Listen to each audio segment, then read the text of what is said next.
அதிமுகவுடன் பிரதான எதிர்க்கட்சியுடன் கூட்டணி வைத்துக்கொள்ள துடிக்கும் கட்சிகள் கூட பொறுப்பான அரசியல் பண்ண வேண்டும் அப்படிங்கிற மாதிரி போட்டிருக்கிறாரு இல்லையா.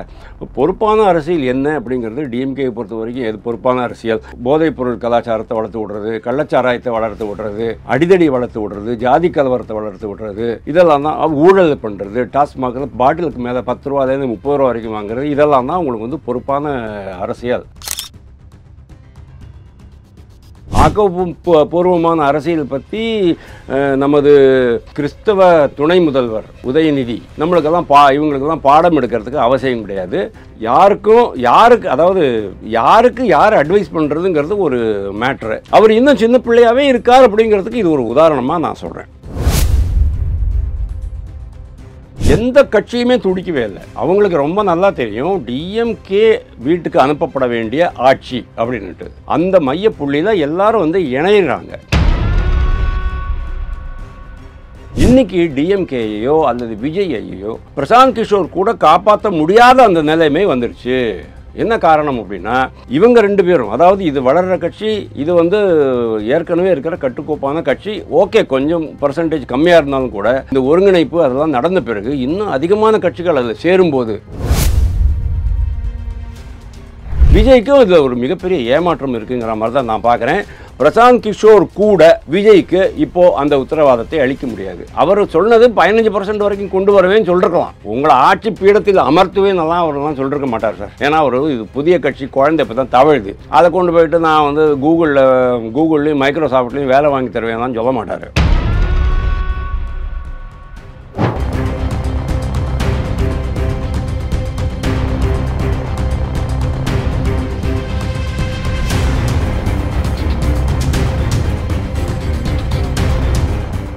ரியல் ஒன் நேயர்களுக்கு வணக்கம். இன்று நம்மளுடைய நேர்காணலுக்கு அரசியல் விமர்சகர் திரு வாசுதேவன் அவர்கள் இணைஞ்சிருக்காங்க. சார் வணக்கம். வணக்கம். டெல்லிக்கு எல்லாரும் போயிட்டு வந்துட்டு இருக்கிறது தொடர்பாக பல விஷயங்கள் பேசியிருப்போம். பட் இன்னைக்கு சட்டமன்றத்தில் பேசும்போது உதயநிதி அவர்கள் சொன்ன ஒரு விஷயம்தான். அது பேசும்போதே தெரியுது. கிண்டலாக அவர் சொல்லியிருக்காரு, அதிமுகவும் அதிமுகவுடன் கூட்டணி வைக்க துடிப்பவர்களும் ஆக்கப்பூர்வமான அரசியல் பண்ணணும், அந்த மாதிரியான விஷயங்கள்லாம், அதாவது விளையாட்டுத்தனமான விஷயங்கள்லாம் சட்டமன்றத்தில் பண்ணக்கூடாது அப்படிங்கிற மாதிரி விஷயத்த சொல்லியிருக்காரு. நாங்கள் ஏதாவது பேச வர்றப்போ எதிர்கட்சி தலைவராக நீங்கள் இருந்தால் தானே நாங்கள் சொல்கிற ஒரு விஷயம் தெரியும். நாங்கள் பேச வர்றப்பெல்லாம் நீங்கள் வெளிநடப்பு செஞ்சீங்க அப்படின்னா நாங்கள் பேச வர்றது உங்களுக்கு எப்படி தெரியும், புரியும் அப்படின்ட்டு கேட்டிருக்காரு. இதை பற்றி நான் உங்களுடைய 2 விஷயம் இருக்குது. ஒன்று, சட்டசபைக்குள்ள எதிர்கட்சி தலைவரோ இல்லை எதிர்கட்சியினரோ ஏதோ பேசும்போது என்ன நடக்கிறதுங்கிறத நம்ம பார்த்துருக்கோம். அப்பாவும் அதை எப்படி ஹேண்டில் பண்ணுறார், சபாநாயகராக இருந்து நடுநிலைமை வகிக்க வேண்டிய அப்பாவும் எப்படி பேசுகிறார், எப்படி நடந்துக்கிறார் அப்படிங்கிறத நம்ம பார்க்குறோம். 2வது இந்த பக்கம், அதாவது ஒரு அதிமுகவுடன் பிரதான எதிர்க்கட்சியுடன் கூட்டணி வைத்துக்கொள்ள துடிக்கும் கட்சிகள் கூட பொறுப்பான அரசியல் பண்ண வேண்டும் அப்படிங்கிற மாதிரி போட்டிருக்கிறாரு இல்லையா. பொறுப்பான அரசியல் என்ன அப்படிங்கிறது டிஎம்கே பொறுத்த வரைக்கும் எது பொறுப்பான அரசியல்? இவரை வளர்த்து விடுறது, போதைப் பொருள் கலாச்சாரத்தை வளர்த்து விடுறது, கள்ளச்சாராயத்தை வளர்த்து விடுறது, அடிதடி வளர்த்து விடுறது, ஜாதி கலவரத்தை வளர்த்து விடுறது, இதெல்லாம் தான் ஊழல் பண்ணுறது, டாஸ்மாகில் பாட்டிலுக்கு மேலே 10 ரூபாயிலேருந்து 30 ரூபா வரைக்கும் வாங்குறது, இதெல்லாம் தான் உங்களுக்கு பொறுப்பான அரசியல் அப்படின்னு நீங்கள் நினைக்கிறீங்க. ஒரு சிம்பிள் எக்ஸாம்பிள் சொல்கிறேன். செண்பகவல்லி பற்றி தென்காசி மாவட்டத்தில் இவர் பேசும்போது, வாசுதேவநல்லூரில் பேசும்போது அண்ணாமலை எடுத்தார்.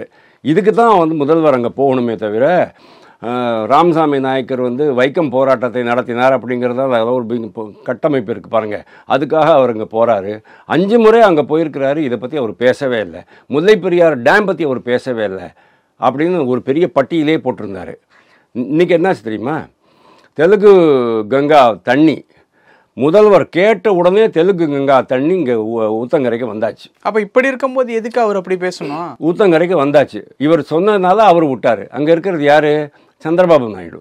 கர்நாடகாவில் காவிரி தண்ணி வரணும், விட்டாங்களா அப்படிங்கிறது கேள்வி. 2வது, கேரளாலேருந்து உங்களுக்கு அந்த நொய்யல் நதி வழியாக உங்களுக்கு இது வரணும், அதாவது கோயம்புத்தூருக்கு 7 கோடி லிட்டர் தண்ணி வரணும். ஆனால் இப்போ 3 கோடி லிட்டர் தான் வருது. அதுக்கு காரணமே கேரளா தான். இதை பற்றி முதல்வர் பேசுகிறாரா? உங்களுடைய நண்பர்கள் தான் அங்கே இருக்கிறாங்க. டிகே சிவகுமார் வந்தால் கட்டி அணைச்சிக்கிறீங்க. மேகதாட்டு பற்றி பேசவே இல்லை. மேகதாது அணையை பற்றி நீங்கள் பேசவே இல்லை. கேரளா சீஃப் மினிஸ்டரை அடிக்கடி பார்க்குறீங்க, பேசுகிறீங்க. ஆனால் இதெல்லாம் பற்றி பேசுகிறதே கிடையாது. இதுதான் ஆக்கப்பூர்வமான அரசியல்.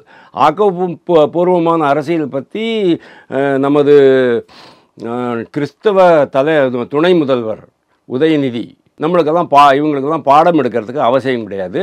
அவருடைய ஸ்டேட்மெண்ட்டில் 2 தப்பு. ஒன்று, ஆக்கப்பூர்வமான அரசியல் பற்றி டிஎம்கேக்கு ஒன்றும் தெரியாது.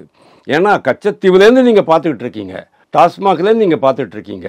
இவங்க எப்படி அவங்க ஹேண்டில் பண்ணாங்க. அதேமாதிரி ஐபிகேஎஃப் வந்து கேரளாவுக்கு போன போது, இலங்கைக்கு போன போது எப்படி 2 லட்சம் தமிழர்கள் அங்கே கொல்லப்பட்ட போது அவங்க ஒன்றுமே பண்ணாமல் உட்காந்துருந்தாங்க. ஏன்னா அவங்க கூட்டணி இருக்குது, இந்த இந்திரா காந்தி, ராஜீவ் காந்தி எல்லாம் இருந்த சமயம். அப்போது எப்படி அதை ஹேண்டில் பண்ணாங்க அப்படிங்கிற நீங்கள் பாருங்கள். இன்றைக்கி மன்மோகன் சிங் பீரியடில் எவ்வளோ மீனவர்கள் செத்து போனார்கள், சுடப்பட்டு இறந்தார்கள். இன்றைக்கி எவ்வளவு மீனவர்கள் சுடப்பட்டு இறக்கிறார்கள் ஸ்ரீலங்காவில், அதையும் நீங்கள் பாருங்கள். இதெல்லாம் தான் டிஃபரன்ஸு. அதனால் யாருக்கு யார் அட்வைஸ் பண்ணுறதுங்கிறது ஒரு மேட்ரு. அவர் இன்னும் சின்ன பிள்ளையாகவே இருக்கார் அப்படிங்கிறதுக்கு இது ஒரு உதாரணமாக நான் சொல்கிறேன். இது ஒரு விஷயம். ஆனால் சட்டமன்றத்தை பொறுத்த வரைக்கும் இவர் வந்து எழுந்து இவர் என்ன பேச போகிறாருங்கிறது நம்மளுக்கு தெரியும். எதுவோ இருக்கிறதே எழுதி வச்சு படிக்க போகிறார், அவ்வளோதான். இதை வந்து கேட்குறதுக்காக எதிர்க்கட்சி தலைவர் இல்லை அப்படின்னு சொல்கிறதெல்லாம் ரொம்ப விளையாட்டுத்தனமாக இருக்குது. நீங்கள் என்ன பேசுகிறீங்களோ அது வந்து அவை குறிப்புகளில் போக போகுது, அதுக்கப்புறமா கூட பார்த்துக்க போகிறாங்க. இது ரொம்ப சீரியஸ் விஷயமே கிடையாது. அதாவது நம்ம துணை முதல்வர் வந்து இன்னும் அந்த அளவுக்கு ஒரு முதிர்ச்சி வரலை அப்படிங்கிறது தான் நான் பார்க்குறேன். சட்டமன்றத்தில் இந்த மாதிரி அதிமுக வந்து வெளிநடப்பு செய்து, இன்னொன்று வந்து கூட்டணி குறித்து அதிமுக பாஜக 2 பேருமே வந்து உறுதிப்பட வந்து சொல்லலை. ஆனால் உதயநிதி அவர்கள் சொல்கிறாருல, கூட்டணி வைக்க துடிக்கிறார்கள். எந்த கட்சியுமே துடிக்கவே இல்லை. அவங்களுக்கு ரொம்ப நல்லா தெரியும் டிஎம்கே வீட்டுக்கு அனுப்பப்பட வேண்டிய ஆட்சி அப்படின்ட்டு. அந்த மையப்புள்ளியில் எல்லாரும் வந்து இணையிறாங்க. அதாவது நெருக்கடி யாருக்கு இருந்தது? எடப்பாடி பழனிசாமிக்கு இருந்தது. நான் வந்து உங்களுக்கு பதிவு பண்ணியிருக்கேன். அந்த நெருக்கடி என்னைக்கு அவர் வந்து டெல்லிக்கு போய் அமித்ஷாவை பார்த்து அவருக்கு சால்வை போத்தினாரோ அத்தோட அந்த நெருக்கடி போச்சு. அந்த நெருக்கடி தான் இப்போது டிஎம்கேக்கு வந்துருச்சு. ஏன் டிஎம்கேக்கு மட்டும் இல்லை, விஜய்க்கும் வந்துருச்சு. டிஎம்கேக்கு ஏன் வந்துச்சு அப்படின்னு சொன்னால், ஒன்ஸ் பாரதிய ஜனதா கட்சி, அதாவது இன்னைக்கு வளர்ந்துருக்கிற பாரதிய ஜனதா, அதாவது 2021 இருந்த பிஜேபியும் இப்போ இருக்கிற பிஜேபிக்கும் டிஃபரன்ஸ் இருக்குது. அப்போ வந்து 5% தான். 2021 2.24% தான். அதுக்கப்புறமா 5% உள்ளாட்சி தேர்தலில், 2024 மக்களவை தேர்தலில் 11.24%. அவங்களுடைய கூட்டணி எல்லாம் சேர்த்து எடுத்தது 18%. அது ப்ளஸ் அதிமுக 20%, 22% நீங்கள் வச்சுக்கிட்டீங்கனாலும் 40% ஆச்சு. அதனால இவங்க 2 பேரும் ஒன்றா சேர்ந்துட்டாங்க. அதுக்கப்புறமா சின்ன கட்சிகள்லாம் சேர்ந்துட்டாங்க அப்படின்னு சொன்னால் வேறு யாருமே ஜெயிக்க முடியாது அப்படிங்கிறது தெரியும். இன்றைக்கி வரைக்கும் நாங்கள் வந்து உங்களை பிரித்து தான் வச்சுருந்தோம். இவரை அவர் மேலே போட்டு சண்டை மூட்டி எப்படியோ நேரேட்டிவ்லாம் செட் பண்ணி நம்ம பிரித்து வச்சுருந்தோம். இந்த பக்கம் விஜய், இந்த பக்கம் நாம் தமிழர் கட்சி, இந்த பக்கம் பாரதிய ஜனதா கட்சி, அதிமுக. அதனால தான் எங்களுக்கு வந்து அந்த திமிரோட ஒரு அறிவிப்பு கொடுக்க முடிஞ்சுது. 234ல் 200 நாங்கள் ஜெயிச்சிருவோம் அப்படிங்கிற அந்த திமிரு எங்களுக்கு இருந்துச்சு. ஆனால் நேற்றுக்கு எடப்பாடி பழனிசாமி அங்கே போன பிறகு அந்த திமிரு ஒட்டுமொத்தமாக காலியாகி போச்சு. அதாவது டபுள் வேமி அப்படின்னு சொல்லுவாங்க பாருங்கள். டபுள் வேமின்னு சொன்னால் 2 பக்கமும் அடி மத்தளத்துக்கு. எப்படி? ஒன்று டாஸ்மாகில் என்னென்னலாம் யாரெல்லாம் சிக்க போகிறாங்க அப்படிங்கிறது யாருக்கும் தெரியாது. ஆனால் எல்லாருக்கும் தெரிஞ்ச மாதிரி தான் வச்சுங்க. நீங்கள் இதில் வந்து மொத்த டிஎம்கேயும் ஆட்டம் கண்டு போச்சு அப்படிங்கிறது ஒன்று. அது ஃபஸ்ட்டு பேரிடி. 2வது பேரிடி எடப்பாடி பழனிசாமி அங்கே போனது. எடப்பாடி பழனிசாமி பாரதிய ஜனதா கட்சி தலைமையை பார்த்து ஒரு சமரசம் பேசி ஒரு மாதிரி அந்த இதுக்கு வந்துட்டார். உடனே அந்த நெருக்கடி இவங்களை பற்றிக்க ஆரம்பிச்சிருச்சு. இன்றைக்கி டிஎம்கேயையோ அல்லது விஜய்யையோ பிரசாந்த் கிஷோர் கூட காப்பாற்ற முடியாத அந்த நிலைமை வந்துருச்சு. என்ன காரணம் அப்படின்னா, இவங்க 2 பேரும், அதாவது இது வளர்கிற கட்சி, இது வந்து ஏற்கனவே இருக்கிற கட்டுக்கோப்பான கட்சி. ஓகே, கொஞ்சம் பர்சன்டேஜ் கம்மியாக இருந்தாலும் கூட இந்த ஒருங்கிணைப்பு அதெல்லாம் நடந்த பிறகு இன்னும் அதிகமான கட்சிகள் அதில் சேரும்போது, ஃபார் எக்ஸாம்பிள் நாம் தமிழர் கட்சி அதில் சேரும்போது, இது மிகப்பெரிய வலிமையான கட்சியாக மாறும்போது, கூட்டணியாக மாறும்போது அவங்க தான் கண்டிப்பாக டிஎம்கே வீட்டுக்கு அனுப்பப்படும் அப்படிங்கிறது அவங்களுக்கு தெரியும். விஜய்க்கும் இதில் ஒரு மிகப்பெரிய ஏமாற்றம் இருக்குங்கிற மாதிரி தான் நான் பார்க்குறேன். பிரசாந்த் கிஷோர் கூட விஜய்க்கு இப்போது அந்த உத்தரவாதத்தை அளிக்க முடியாது. அவர் சொன்னது 15% வரைக்கும் கொண்டு வரவேன்னு சொல்லிருக்கலாம். உங்களை ஆட்சி பீடத்தில் அமர்த்துவேன்னெல்லாம் அவரெல்லாம் சொல்லிருக்க மாட்டார் சார். ஏன்னா இது புதிய கட்சி, குழந்தை இப்போ தான் தவழுது. அதை கொண்டு போயிட்டு நான் வந்து கூகுள்லேயும் மைக்ரோசாஃப்ட்லேயும் வேலை வாங்கி தருவேன் சொல்ல மாட்டார். ஆனால் இப்போ மாறி வர சமயத்தில் ப்ரோ நீங்கள் கட்சியை க்ளோஸ் பண்ணிவிடுங்க ப்ரோ அப்படின்னு தான் அவர் வந்து சொல்லியிருப்பார். அப்படி தான் நான் நினைக்கிறேன். கொஞ்ச நாளுக்கு அப்புறம் விஜய் இப்போ நிறைய ஒரு 17 தீர்மானம் போட்டிருக்கிறதா நான் படித்தேன். அந்த தீர்மானங்களில் ஏதோ ஒரு முக்கியமான தீர்மானம் விட்டு போச்சு. அந்த தீர்மானம் வந்து இப்போ போட மாட்டாங்க, அப்புறமா தான் கொஞ்ச நாளுக்கு அப்புறமா போடுவாங்க. அது என்ன தீர்மானம் தெரியுமோ? டிஎம்கே கூட கூட்டணி வைக்கிறது தான் தீர்மானம். வேறு வழி கிடையாது அவங்களுக்கு. ஏன்னா உங்கள் கட்சி கூட யார் வருவாங்க? இப்போ விஜய் கட்சி கூட இப்போ யார் வருவாங்க சொல்லுங்கள்? திருமாவளவன் போவார். காங்கிரஸ் கட்சி மோஸ்ட் ப்ராபப்ளி விஜய் போய் சோனியா காந்தி, ராகுல் காந்தி, பிரியங்கா வாட்ரா அவெல்லாம் போய் பார்த்துட்டு வந்ததுக்கப்புறமா காங்கிரஸ் கட்சி அங்கே போகிறதுக்கான வாய்ப்புகள் இருக்குது. காங்கிரஸ் கட்சி ஏற்கனவே உள்கட்சி பிரச்சனைகளில் ரொம்ப சின்ன பின்னமாகிக்கிட்டு இருக்கு. எக்கச்சக்கமாக பிரச்சனை. இப்போ இங்கே திருவள்ளூர்காரருக்கும் இவருக்கும் முட்டு மோதல், இவருக்கும் மாணிக்கம் டாக்கூருக்கும் முட்டு மோதல், அவருக்கும் ஜோதிமணிக்கும் முட்டு மோதல், இந்த மாதிரி எக்கச்சக்கமாக நடந்துகிட்டு இருக்கிறதுனால அப்புறம் கார்த்திக் சிதம்பரம் வேறு தனி ஆவர்த்தனம் பண்ணிட்டு இருக்கிறாரு. அந்த மாதிரி ஒரு சுச்சுவேஷனில் இன்றைக்கி காங்கிரஸ் கட்சியை வச்சுக்கணுமா வேண்டாமா அப்படிங்கிறது டிஎம்கே யோசிச்சுக்கிட்டு இருக்கு. ப்ராபப்ளி காங்கிரஸ் கட்சியே கூட நீங்கள் எங்கள் சின்னத்துலேயே நில்லுங்கன்னு சொன்னால் நீங்கள் என்ன பண்ண போகிறீங்க? அந்த மாதிரி ஒரு அபாயமான ஒரு நிலைக்கு காங்கிரஸ் கட்சி இருக்கும்போது அட்லீஸ்ட் நம்ம விஜய்கிட்ட போனோம்னா ஒரு 60 சீட்டு 70 சீட்டு தூக்கி போடுவார், நம்ம அள்ளிக்கலாம் அப்படிங்கிற மாதிரி தான் அவங்க யோசிக்கிறாங்க. எல்லாமே சேர்ந்தாலும் கூட விஜயால் ஒன்றும் பண்ண முடியாதுங்கிறது உண்மை. ஏன்னா இது மிகப்பெரிய கூட்டணியாக மாறிடும். அப்புறமா விஜய் கூட யார் போகிறாங்க? எஸ்டிபிஐ வரும். நேற்றுக்கு எஸ்டிபிஐ ஸ்போக்ஸ் பர்சன் என்ன சொன்னார்? ஒருவேளை அதிமுக பாஜகவுடன் கூட்டணி வைத்தால் நாங்கள் அந்த கூட்டணியை விட்டு விலகி விடுவோம் அப்படின்னாரு. என்னமோ 40% வாக்குகளை அள்ளிட்டு போட்ட மாதிரி. போவாங்களேங்கிறேன் நான். அப்புறம் வேறு யார் வருவா? ஜார்ஜ் பொன்னையா அப்படின்னு ஒருத்தர் இருக்கார், அவர் வரலாம். பால் தினகரன் அந்த ஒரு கேங் மொத்தமாக இங்கே வரலாம். லாசரஸ் கேங் வரலாம். அதுக்கப்புறமா சிமி எஸ்ஐஎம்ஐ, அது எஸ்ஐஎம்ஐ இப்போ இல்லை, அதுதான் பிஎஃப்ஐயாக மாறிச்சு. பிஎஃப்ஐனுடைய இதுதான், அதாவது ஒரு தீவிரவாத இயக்கம். அதை பேன் பண்ண உடனே அவங்கெல்லாம் வேறு ஒரு தீவிரவாத இயக்கம் பண்ணுவாங்க. அதையும் பேன் பண்ணிட்டா இன்னொரு தீவிரவாத இயக்கம் பண்ணுவாங்க. அந்த மாதிரி இப்படி போயிட்டுருக்கும் இல்லையா? அதாவது மறுசீரமைப்புன்னு சொல்கிறோம் இல்லையா? தொகுதி மறுசீரமைப்பு மாதிரி தான் அவங்கெல்லாம் புதுசாக நம்ம கொரோனா பாக்டீரியா இருக்குது இல்லையா? அது வந்து தன்னைத்தானே உருமாற்றிக்கொண்டு புதிய ரூபங்கள் எடுக்கிறது பார்த்தீங்களா? அது மாதிரி தான் அவங்கெல்லாம். அந்த மாதிரி கட்சிகள்லாம் வந்து விஜய் கூட வரலாம். விஜய் அவங்களெல்லாம் வச்சுக்கணுமா வேண்டாமாங்கிறத அவர் தான் டிசைட் பண்ணணும். இதெல்லாம் வேண்டாம், பேசாமல் டிஎம்கே கூட போயிடலாம் அப்படின்ட்டு அவர் நினைக்கக்கூடாதா? 2 அட்வான்டேஜ் இருக்குது அதில். நானும் டிஎம்கேயும் ஒன்று தான், அதாவது விஜயும் டிஎம்கேயும் ஒன்று தான். ஏன்னா விஜய்க்கும் டிஎம்கேக்கும் ஒரே மாதிரியான கொள்கைகள் தான் இருக்குது, ஒரே மாதிரியான கோட்பாடுகள் தான் இருக்குது. அவரும் மும்மொழி கொள்கை எதிர்க்கிறாரு, நீட்டு எதிர்க்கிறாரு, சென்ட்ரல் கவர்மெண்ட்டை ஒன்றியம் அப்படிங்கிறாரு. ஒன்றியம் சொன்னால் அதுக்கு அர்த்தமே கிடையாது. ஒன்றியம் சொன்னோன்னா ஒரு கிராமங்கள்லாம் சேர்த்த ஒரு ஒன்றியம், அதுக்கு ஒன்றியத்துக்கு ஒரு ஊராட்சி, பேரூராட்சி அது மாதிரி இருக்கும். ஆனால் மத்திய அரசு தான் இங்கே இருக்கே தவிர ஒன்றியம் கிடையாது. உடனே டிஎம்கேக்காரங்க சொன்னான்னா அதை அப்படியே ஃபாலோ பண்ணிடுறாரு. அப்போது நீங்கள் எப்படி சார் ஆன்டி டிஎம்கே இருக்க முடியும்? நீங்கள் பெஸ்ட்டு உங்களுக்கு டிஎம்கே கூட போயிட்டீங்கன்னு சொன்னால் அவங்க 40 சீட் கொடுப்பாங்க, அமக்களமாக 20 பேரை ஜெயிக்க வச்சுருவாங்க, காசை கொடுத்து ஜெயிக்க வச்சுருவாங்க. உங்கள் காசுன்னு செலவு பண்ண வேண்டாம். கூடவே விஜய்க்கு இன்னொரு பெரிய அட்வான்டேஜ் என்ன தெரியுமோ? பார்க்குறதுக்கு இன்னும் அவர் அப்படியே ஸ்டூடெண்ட் மாதிரி தான் இருக்கார். நல்லா விக்கெல்லாம் போட்டுட்டாருன்னா கரெக்டாக ஸ்டூடெண்ட் மாதிரி தான் இருப்பார். இன்னும் 10 வருஷம் நடிக்க முடியும். 10 வருஷம் நீங்கள் நடிச்சிங்கன்னு சொன்னால் ஒரு வருஷத்துக்கு 3 படம் வீதம் 30 படங்கள் நீங்கள் கொண்டு வர முடியும். 30 படங்களில் நீங்கள் எவ்வளோ வருமானம் ஈட்ட முடியும்? 30,000 கோடி ரூபா ஈட்ட முடியும்.